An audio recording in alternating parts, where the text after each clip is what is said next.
Dictation start होगी 5 second बाद। Yes, न्याय की बेहतर प्रक्रिया सुनिश्चित करने के लिए न्यायाधीशों और वकीलों के साथ साथ वादियों प्रतिवादियों के बीच भी अदालत परिसरों में सुरक्षा की भावना जरूरी है। स्टॉप। दिल्ली के रोहिणी कोर्ट परिसर में गोलीबारी की वारदात ने इस भावना पर फिर कुठाराघात किया है। स्टॉप। देश के कई अदालत परिसरों में भी हिंसा के मामले सामने आते रहे हैं। स्टॉप। न्याय के मंदिर में बेखौफ बदमाशों की मनमानी कानून व्यवस्था की खामियों को गहराई से रेखांकित करती है। स्टॉप। पिछली जुलाई में धनबाद के एक जज की कथित हत्या से रेखांकित पृष्ठभूमि में सुप्रीम कोर्ट ने न्यायाधीशों के साथ साथ अदालत परिसरों में पर्याप्त सुरक्षा उपलब्ध नहीं कराए जाने पर स्वतः संज्ञान लिया था। स्टॉप। अदालत परिसरों के सुरक्षा बंदोबस्त को लेकर शीर्ष अदालत ने राज्य सरकारों से हलफनामा मांगा था। स्टॉप। अदालतों की सुरक्षा पर सरकारें कितनी गंभीर हैं, यह इसी से साफ हो जाता है कि कई राज्यों ने हलफनामा दायर नहीं किया। स्टॉप। सुप्रीम कोर्ट को उन पर एक लाख रुपए का जुर्माना लगाना पड़ा। स्टॉप। दूसरे शहरों के मुकाबले दिल्ली ज़्यादा संवेदनशील शहर है। स्टॉप। दिल्ली पुलिस आए दिन देश की राजधानी को अपराध मुक्त बनाने के दावे करती है। स्टॉप। हकीकत कुछ और है। स्टॉप। दिल्ली और इसके आसपास के इलाके अपराधी गिरोहों के लिए खेल का मैदान बन गए हैं। स्टॉप। जमीन पर कब्जे के अलावा आपसी रंजिश और सुपारी लेकर हत्या के मामले बढ़ रहे हैं। स्टॉप। उनमें पुलिस का खौफ नज़र नहीं आता। स्टॉप। अगर खौफ होता तो बदमाश इस तरह वकीलों के हुलिये में रोहिणी कोर्ट में घुस कर हत्या की वारदात को अंजाम नहीं दे पाते। स्टॉप। पुलिस दोनों हमलावरों को ढेर करने को कामयाबी बता रही है, लेकिन अगर उन्हें जिंदा पकड़ा जाता, तो इस साजिश में शामिल बाकी गुर्गों तक पहुंचा जा सकता था। स्टॉप। गोलीबारी के बाद रोहिणी कोर्ट की सुरक्षा व्यवस्था पर सवाल उठ रहे हैं। स्टॉप। वकीलों का कहना है कि कोर्ट के दरवाजों पर लगे 15 मेटल डिटेक्टर में से ज़्यादातर खराब पड़े हैं। स्टॉप। प्रवेश करने वालों की जांच में ढिलाई बरती जाती है। स्टॉप। सही तरीके से तलाशी की व्यवस्था होती, तो दो बदमाश हथियार लेकर कोर्ट रूम तक नहीं पहुंच पाते। स्टॉप। दिल्ली पुलिस अब अदालत परिसरों की सुरक्षा चाक चौबंद करने की बात कर रही है। स्टॉप। इस तरह के दावे हर वारदात के बाद किए जाते हैं और अगली वारदात तक भुला दिए जाते हैं। स्टॉप। ज़रूरत अदालतों की सुरक्षा है, व्यवस्था की समय समय पर समीक्षा और उसके आधार पर कदम उठाने की है। स्टॉप। कानून व्यवस्था संभालने वाले सतत मुस्तैद रहेंगे, तभी कोर्ट रूम में गोलीबारी जैसी वारदातों को टाला जा सकेगा। स्टॉप। पैरा।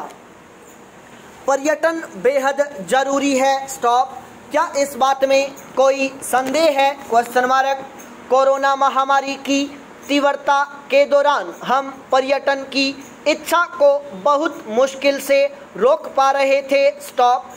हम एक जगह से दूसरी जगह घूमने की इच्छा रख रहे थे। स्टॉप। अब भी कोविड पूर्ण रूप से गया नहीं है। स्टॉप। ऐसे में विदेश में घूमने से अच्छा विकल्प अपने देश में ही यात्रा करना है। स्टॉप। यह भी संभव नहीं हो, तो अपने शहर के नज़दीक किसी पर्यटन स्थल पर जाया जा सकता है। और भी अच्छा और उचित होगा अगर देश के गांवों की तरफ मुड़ा जाए और ग्रामीण पर्यटन को बढ़ाया जाए। कोविड-19 के रहते हुए अब हम सभी खुली साफ हवा, शुद्ध पौष्टिक भोजन, मानसिक शांति जहां मिले ऐसे पर्यटक स्थलों पर जाना चाहते हैं। यह सत्य है कि कोविड-19 ने पर्यटन उद्योग पर काफ़ी नकारात्मक असर डाला है। इस तथ्य को नकारा नहीं जा सकता कि यह उद्योग लोगों के लिए ही संचालित किया जाता है और लोगों के द्वारा ही संचालित किया जाता है। पर्यटन उद्योग के खासा प्रभावित होने के बावजूद भी इसकी मांग काफ़ी ज़्यादा बनी हुई है। तो क्यों न इससे हमारे गांवों को भी शामिल किया जाए? जब इस साल विश्व पर्यटन दिवस की थीम सम्मिलित पर्यटन विकास रखी गई है। यानी टूरिज्म उद्योग से सभी का विकास हो, जिसमें अधिक से अधिक लोगों को फ़ायदा मिले, तो देश के गांव अछूते क्यों रहें? कोरोना की पहली लहर के बाद कुल्लू, मनाली और शिमला जैसे पर्यटक स्थलों पर लोगों की भारी भीड़ उमड़ पड़ी। बहुत अधिक पर्यटकों के एक साथ इन स्थानों पर पहुंचने से हालात बिगड़ने लगे। पहले हुई गलतियों से दूर रहना जरूरी है। पर्यटन अब जरूरत बन चुका है। खास तौर पर विकसित और विकासशील देशों की पर्यटन बड़ी ज़रूरत है। इस उद्योग को पुनः पटरी पर लाने के प्रयास अर्थव्यवस्था को सुधारने में महत्वपूर्ण साबित होंगे। अगर देश पर्यटन को विकसित करना चाहता है, तो उसको हर एक हितधारकों को समान अवसर देने होंगे। भारत के गांवों की यह विशेषता है कि वे देश के राष्ट्रीय पर्यटकों के साथ अंतर्राष्ट्रीय पर्यटकों को आकर्षित करने की क्षमता रखते हैं। कोविड से पहले आई कई प्रसिद्ध फिल्मों में, जैसे कि बजरंगी भाईजान, जब वी मेट, पीके में हम कई गांवों की झलक देख चुके हैं। इससे बॉलीवुड का गांवों की तरफ रुझान साफ दिखाई देता है। यह ग्रामीण पर्यटन को बढ़ाने में कारगर सिद्ध हो सकता है। पर्यटन देश की अर्थव्यवस्था के लिहाज से काफ़ी महत्वपूर्ण है। यह चौंकाने वाली बात नहीं है कि भारत की अर्थव्यवस्था पर्यटन पर कुछ निर्भर है। पर्यटन के सम्मिलित विकास के लिए सबसे पहले यह जानना जरूरी है कि इसमें क्या क्या बाधाएं आ सकती हैं? इन बाधाओं को दूर करने के लिए सरकारें व केंद्रीय पर्यटन विभाग क्या रणनीति अपनाएं? यह भी देखना होगा कि उद्योग से जुड़े विशेषज्ञ, युवाओं को ट्रेवल, टूर और हॉस्पिटैलिटी के क्षेत्र में किस प्रकार से रोजगार दिया जा सकता है। अभी हम ऐसे युग में हैं, जहां प्राकृतिक आपदाएं, महामारी, सामाजिक समस्याएं अधिक हैं। एक अनिश्चितता से भरे वातावरण में हम जी रहे हैं। बीते हुए समय से सीखकर हमको भविष्य की रणनीति तय करनी होगी।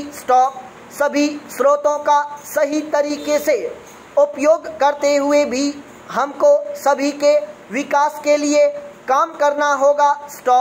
क्योंकि भारत गांवों का देश है स्टॉप, इसलिए हमारे पास और देशों की तुलना में एक अवसर अधिक है स्टॉप, इसलिए हमें ग्रामीण पर्यटन में छिपी संभावनाओं को तलाशना होगा स्टॉप।